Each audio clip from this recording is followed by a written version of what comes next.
আজ পৌরা অষ্টমী, গ্রাম বাংলার বিশেষ লৌকিক উৎসব। আজ ভীষণ আনন্দের দিন।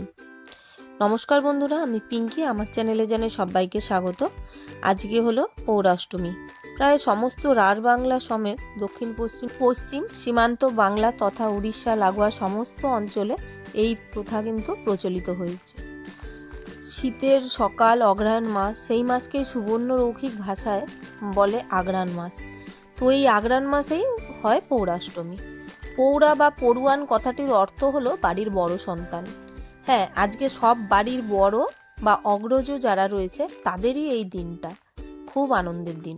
বাড়ির কিন্তু কনিষ্ঠ বা ছোটদের নয় কিন্তু, তবে ছোট যারা রয়েছে তারাও কিন্তু আজ নাছোড়বান্দা।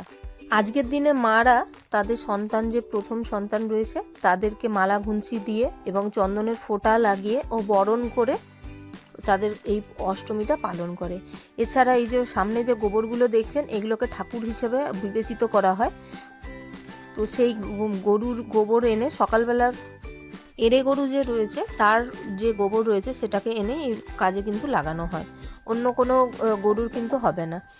তো এই যে সামনে যে পিঁড়িটা দেখছেন, এটাও কিন্তু নতুন পিঁড়ি। এটাই প্রতি বছর করলেই হবে, কিন্তু প্রথম বছর যেহেতু সেই জন্য আমি নতুন করেছি। আর এখানে মোট টোটাল 5টা মতো থাকে। 3টাতে ঠাকুর হিসাবে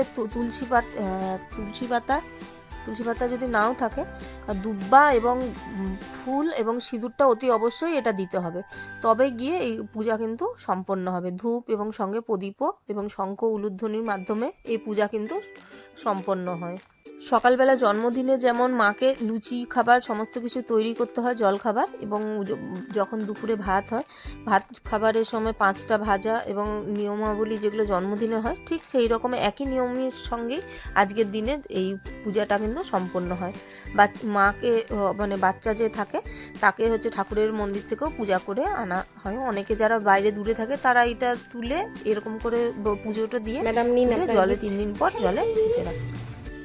আমি আমার মেয়েকে গিফট দিয়ে দিয়েছি, এরপরে সমস্ত কিছু দিয়ে খাবারটা খাইয়ে দিচ্ছি। তবে আজকে যারা ভাদ্র মাসের যে কৃষ্ণপক্ষ রয়েছে, সেই অষ্টমী তিথিতেই কিন্তু যেমন কৃষ্ণের জন্মাষ্টমী পালিত হয়, তেমনি অগ্রহায়ণ মাসের যে কৃষ্ণপক্ষের অষ্টমী তিথি হয় তাতেই পালন হয় এই অষ্টমী, পৌরাষ্টমী বা পড়ুয়ান অষ্টমী।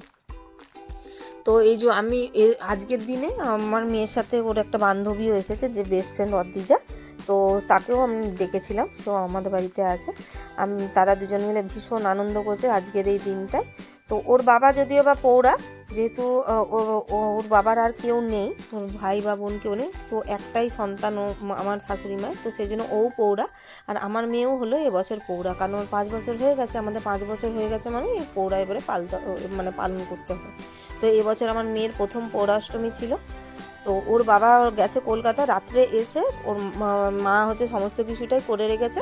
তো এরপরে মা রাত্রে ওকে সমস্ত নিয়ম যারা আছে এই বরণ করে পালন করে নিচ্ছে। তো বন্ধুরা, আজকে এই অবধি রাখলাম, দেখা হচ্ছে নেক্সট ব্লগে। এটা আমাদের পৌরাষ্টমীর ব্লগ ছিল। কেমন লাগলো অতি অবশ্যই জানাবেন। কাদের এই নিয়মাবলীটা রয়েছে সেটাও অতি অবশ্যই জানাবেন। আর আমাদের পৌরাটা কেমন হলো সেটাও অতি অবশ্য কমেন্টে জানাবেন। 3 দিন এইটা থাকবে। 3 দিন পর এই যে গোবরগুলো রয়েছে ঠাকুর হিসাবে যেগুলো পূজিত, সেগুলো জলে গিয়ে ফেলে দিয়ে আসা হবে।